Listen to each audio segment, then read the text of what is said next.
this is what you see when oppression has been internalized. Internalized oppression means that you are adhering to stereotypes about people of your own race, and that's what happens when you've been oppressed.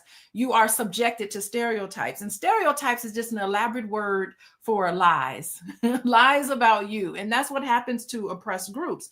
And when you internalize those things, you have these distorted messages about people that you incorporate, and it happens a lot for all of us on a very subconscious level. We have these internalized negative messages that's reinforced in the media, reinforced in a way that's not very it's oppressive. So what does oppressive mean? It means that I'm not seeing you for who and what you are. I'm seeing you through the lens of these stereotypes because of slavery and racism and all of these ills. So this is the byproduct when racism and oppression is just occurring, and it's a survival mechanism.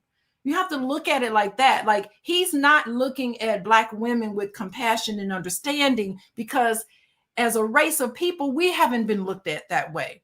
And so I have other thoughts about that, but initially that's my thinking: internalized oppression, especially when Black women have been so loyal to Black men, and you got the stats on that. Yeah, let's look at the how stats it on that. hurts. Bring that slide up. Painful thing.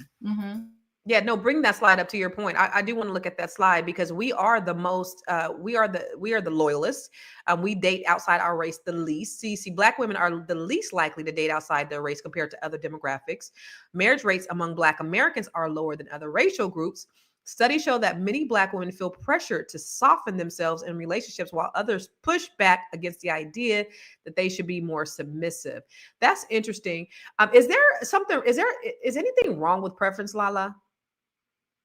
A Black man having preference? There's nothing wrong with preference. We all have our own preference of what we are attracted to.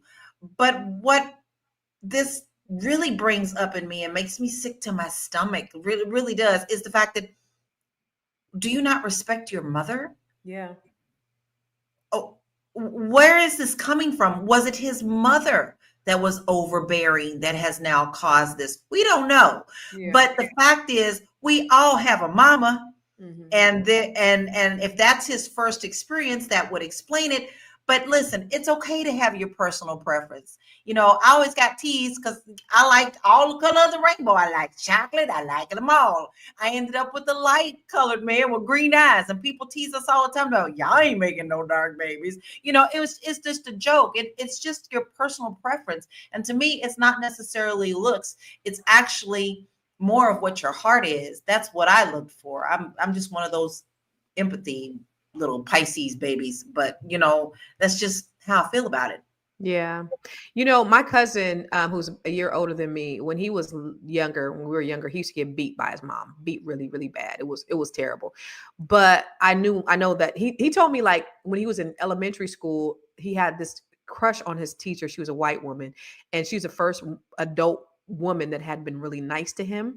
And so he had this affinity towards white women at that point. So he only dated white girls, and he ended up marrying a blonde hair, blue-eyed white woman. That was the total antithesis of his Black, brutal, abusive mom. And so in that case, I understand, because for him at that time, Black women was a representative to him mentally of someone who, you know, beat him. So I get that. So to your point, Joe and Alicia, like, yeah, who hurt you? Like, why? You know, why are you traveling down this road where you rather paint a group of women with a broad brush and you call us mud?